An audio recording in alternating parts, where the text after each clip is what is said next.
கிராமப்புற வளர்ச்சி திட்டத்தின் கீழ் ரூபாய் 2,19,45,000 மதிப்பீட்டில் புதிய பாலம் கட்டுவதற்கான அடிக்கல் நாட்டு விழா. திமுக உயர்நிலை செயல்திட்ட உறுப்பினர் கல்யாணம், எம்எல்ஏ ராஜகுமார் ஆகியோர்கள் அடிக்கல் நாட்டு துவங்கி வைத்தனர்.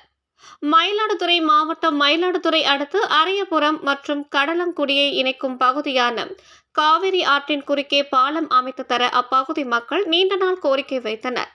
இப்பகுதி வழியாக வானாதி, ராஜபுரம், கடலங்குடி, மூவலூர், காலி, திருமங்கலம், அஞ்சார், வார்த்தலை உள்ளிட்ட பல்வேறு பகுதிகளுக்கு செல்லக்கூடிய மக்கள் சுமார் 8 கிலோமீட்டர் தூரம் சுற்றி வர வேண்டிய கவல நிலை உள்ளது.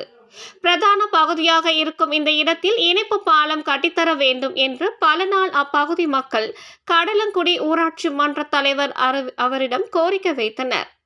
கோரிக்கையை மயிலாடுதுறை சட்டப்பேரவை உறுப்பினர் ராஜகுமாரிடம் கொண்டு சேர்த்தனர்.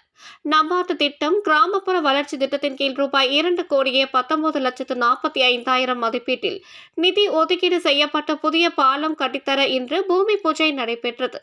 திமுக உயர்நிலை செயல்திட்ட உறுப்பினர் கல்யாணம், மயிலாடுதுறை சட்டப்பேரவை உறுப்பினர் ராஜ்குமார் ஆகியோர்கள் அடிக்கல் நாட்டு பூமி பூஜையை தொடங்கி வைத்தார்.